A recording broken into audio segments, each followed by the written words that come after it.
गुरु विरजानंद सरस्वती जो जन्म से अंधे थे, लेकिन व्याकरण के वेदों के प्रकांड विद्वान थे। ये उनके पास पहुंचे और इन्होंने जाकर के टोकरी खटखटाई कुटिया की, तो अंदर से एक आवाज आई कि कौन है? तो इन्होंने उत्तर दिया, मैं ये जानने के लिए आया हूं मैं कौन हूं।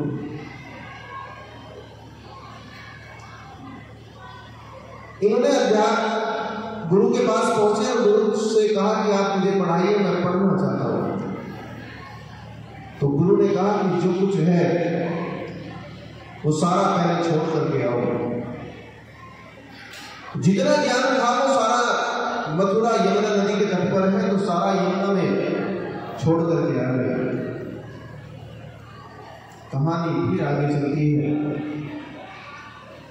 और बताया जाता है कि जितनी शिक्षा इन्होंने प्राप्त की तो उसे केवल 3 वर्ष लगे पूरी शिक्षा को प्राप्त करने।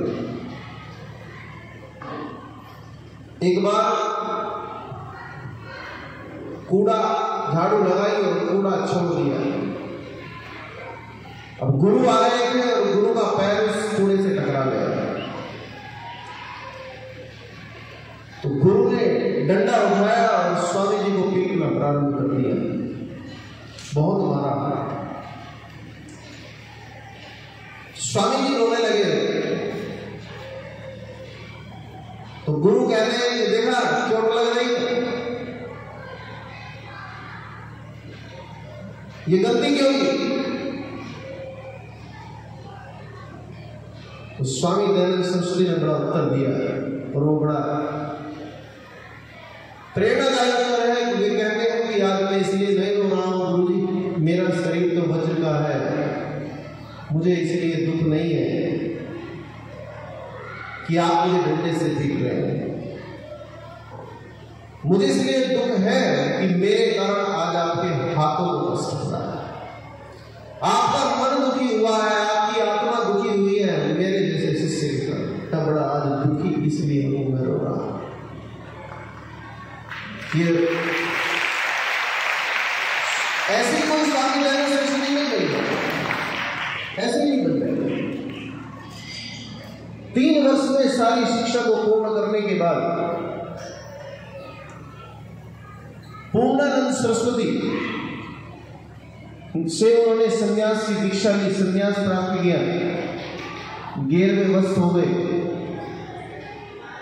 और वहां जब एक प्रकरण आता है वो जब इनकी पूरी शिक्षा हुई तो इन्होंने गुरु जी को प्रणाम करके कहा, गुरु जी अब मेरी शिक्षा पूरी हो गई है, मैं घर जाना चाहता हूँ या मैं समाज के काम आना चाहता हूँ। आपको गुरु दक्षिणा में मेरे पास लोग हैं, मैं ये लोग आपको जैसे आप फीस लेते हैं पहले ऐसे गुरु दक्षिणा दी जाती थी। तो ये लोग लेकर के आए और इन्होंने गुरु जी को लोग भेंट की, तो गुरु जी की आंखों में आंसू आ गए और गुरु जी ने कहा कि मैंने तुम्हें इसलिए नहीं पढ़ाया कि तुम जाकर के कहीं कदराओं में तपस्या करो या कहीं कुछ और करो। मैंने तुम्हें इसलिए पढ़ाया कि तुम जाओ बेटा और इस समाज का कल्याण करो, समाज की सेवा करो।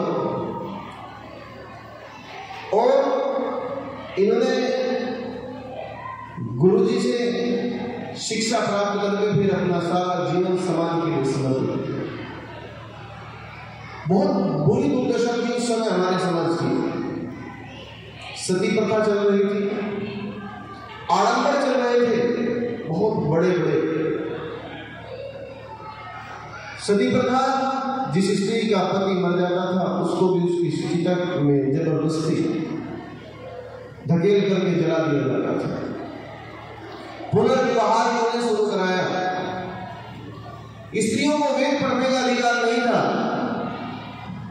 और यदि स्त्रियां वेद पढ़ लेती थी तो उनके कान में पिघलता हुआ शीशा डाल दिया जाता था।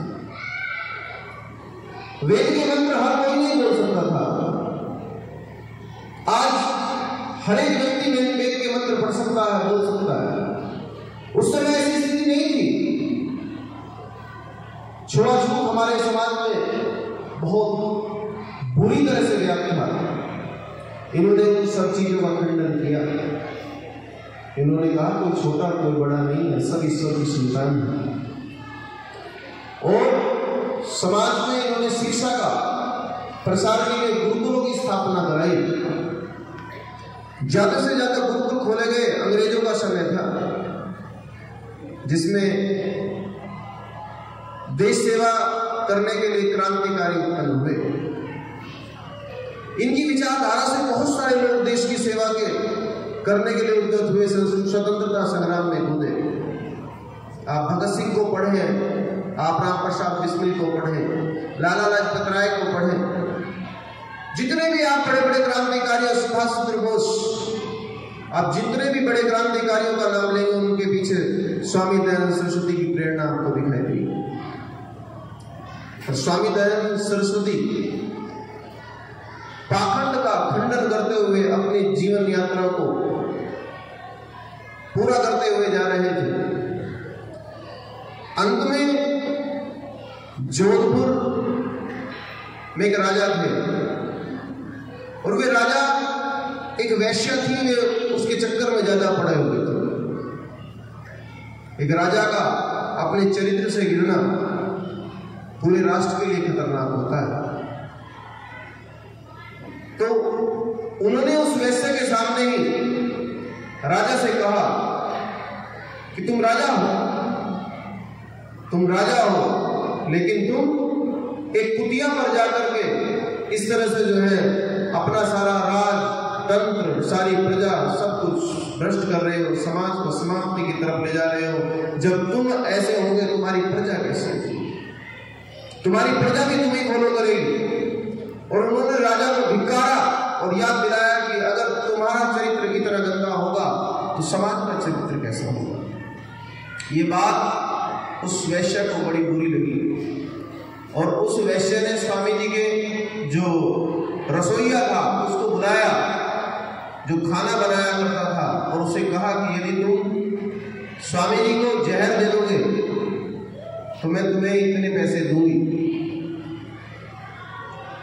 स्वामी जी को 17 बार जहर दिया गया था। 17 बार जहर देने के बाद भी वो व्यक्ति मरा नहीं, लेकिन अब की बार जहर भी दिया गया और जहर में के साथ शीशा पीस करके दिया गया। और जैसे ही वो दूध स्वामी जी ने पिया, जिस दूध में शीशा मिला हुआ था, जहर मिला हुआ था, स्वामी जी ने अपने रसोइयों को बुलाया और देखो एक व्यक्ति दुनिया से जाता जाता भी हमें क्या संदेश देकर के जा रहा है। स्वामी जी ने पूछा कि क्या तुमने दूध में जहर मिलाया है? तो उसने कहा हाँ, मुझसे गलती हो गई स्वामी जी। और क्या मिलाया है? उसने कहा स्वामी जी शीशा और मिलाया। तो स्वामी जी ने कहा अब मैं बचूंगा नहीं। लेकिन ये स्थान अजमेर की बात है। स्वामी जी ने उसे बुलाया और कहा कि देखो ये मेरे पास धन है, इस धन को लो और यहाँ से नेपाल चले जाओ, इस देश में मत रहना।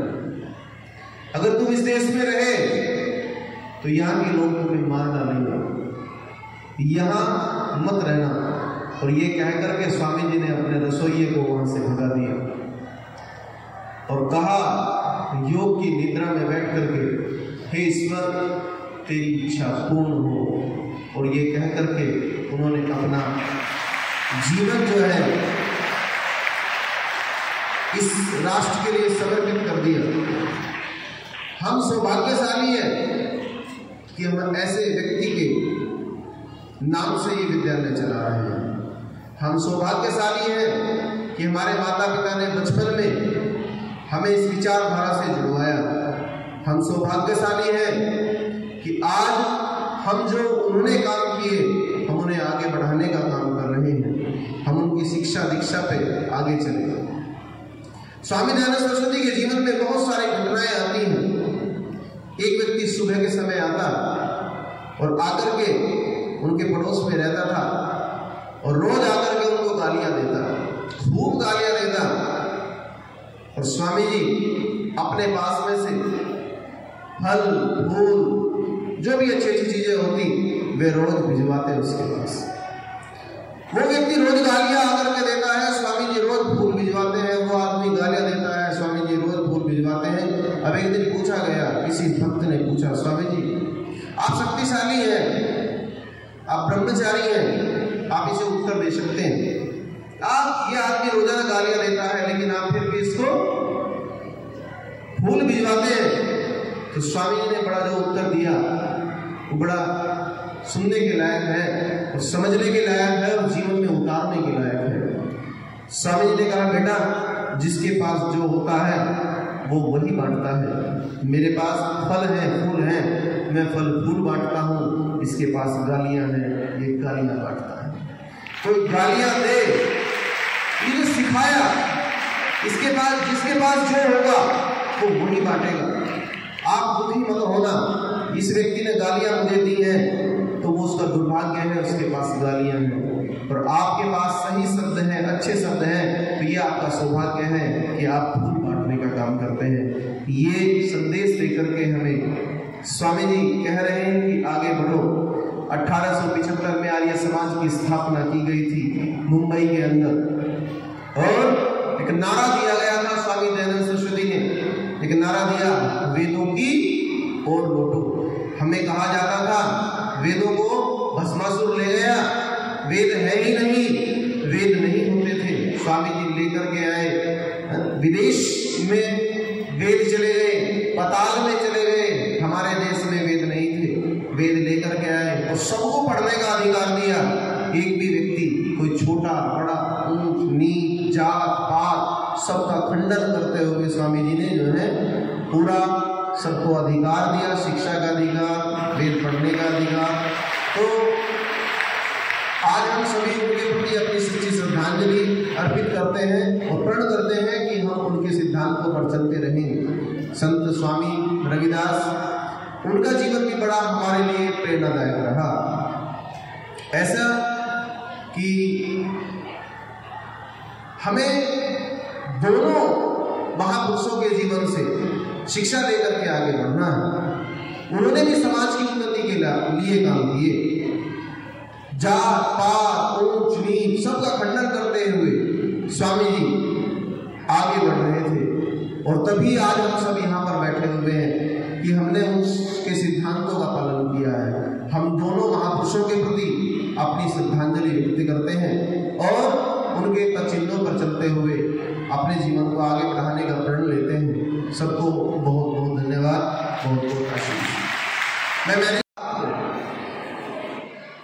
संत स्वामी रविदास जी महाराज, उनके विषय में एक प्रकरण आता है, बहुत सुंदर सा प्रकरण है। स्वामी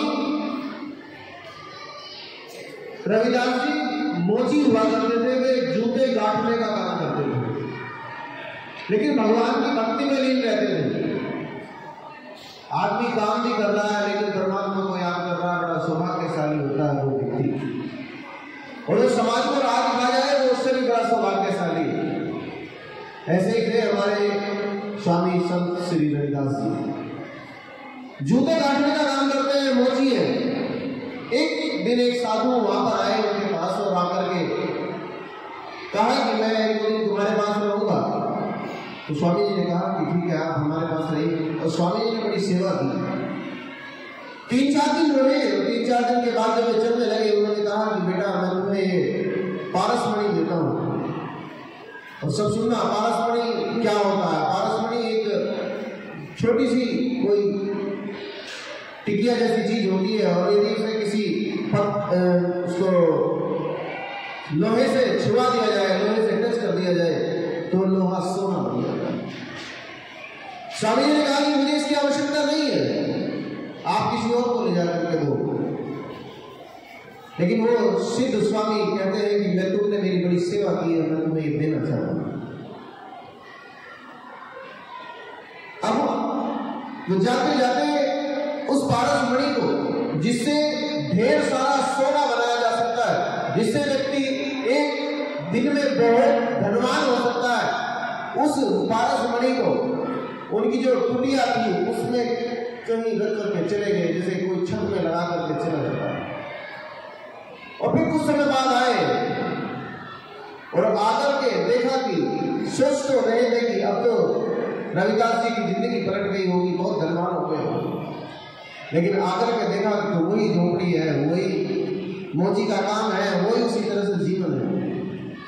पूछा, वो जो तुम्हें मैंने पारसमणि दी थी वो कहाँ है? तो उत्तर आया कि वही जहां आप रख करके गए थे, देखो। तो देखा तो वो वही रखी हुई थी। उन्होंने उठा करके लेकर गए। ऐसा क्यों नहीं किया तुमने, सोना क्यों नहीं बनाया? तो उत्तर दिया स्वामी जी ने। स्वामी जी कहते हैं कि देखो, अगर मैं इससे सोना बनाता मैं धनवान हो जाता, धनवान हो जाता, चोरों का डर होता, धनवान हो जाता, लोगों को दान करता, लोगों की भीड़ लगी रहती, और जो भगवान का रास्ता है उससे मैं कहीं ना कहीं अलग हो जाता। मुझे ऐसा धन नहीं चाहिए जो मेरा परमात्मा से रिश्ता समाप्त कर दे। अगर ये सीख मिलती है तो स्वामी जी के जीवन से मिलती है कि धन मुख्य नहीं है, धन जीवन का पूर्ण उद्देश्य नहीं था, पूर्ण उद्देश्य था परमात्मा की प्राप्ति।